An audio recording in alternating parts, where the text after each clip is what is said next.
Yes, we are going to start our new topic, pronouns. So what are pronouns? First of all, I will explain you. Pronouns are the words which replace nouns. Which replace nouns. It means they are used instead of nouns. Instead of nouns, and these in the part of speech, these words are known as pronouns. So I will tell you one example, and by taking this example I can show you how pronouns are used instead of nouns. It means how they replace the noun. So here three sentences I have written here. I will read it for you. Mandar is a good boy.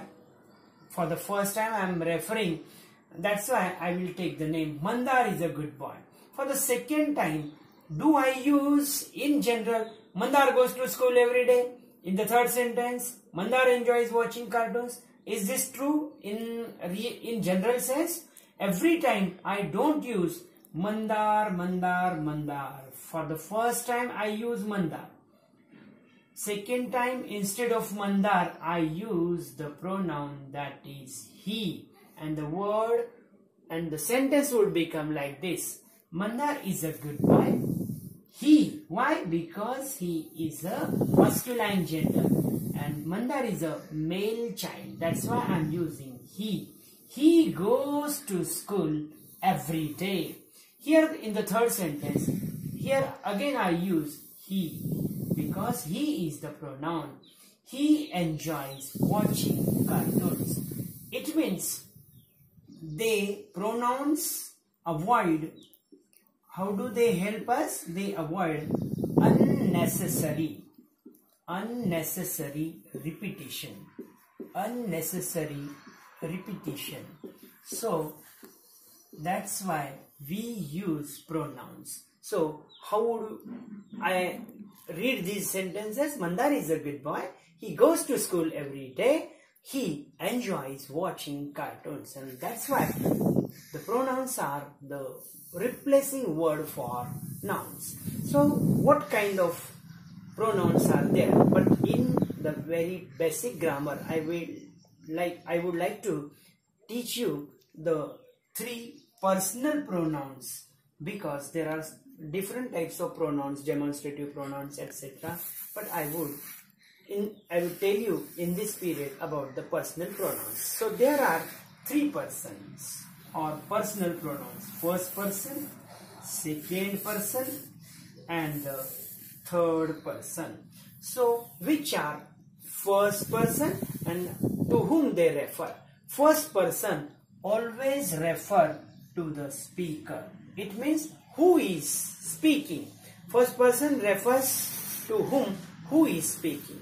That's why I, which is singular, we, which is plural, me, the objective case of I, us, it is the objective case of we. So I, we, me and us, these are the first personal pronouns. Second person, to whom they refer?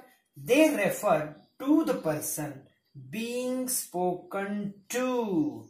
Being spoken to.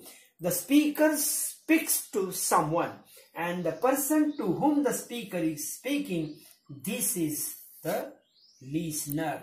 And that's why this personal pronoun is known as second person.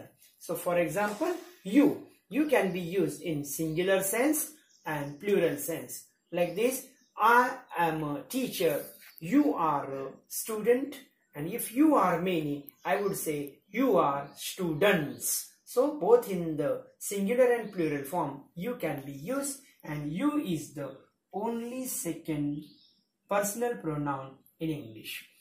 Let us move on to third person. So to whom we are calling the third personal pronoun or third person. Third person is neither first nor second. It is very clear. So let us check the definition. They refer to the person being spoken of. Being spoken of. It means of whose information the speaker is giving to the listener. So third person is neither a speaker nor a listener. he is quite different from that of the first person and third and second person. So for example, he, she, it, these are all singulars. They is the plural. Him, objective case of he. Her, objective case of she.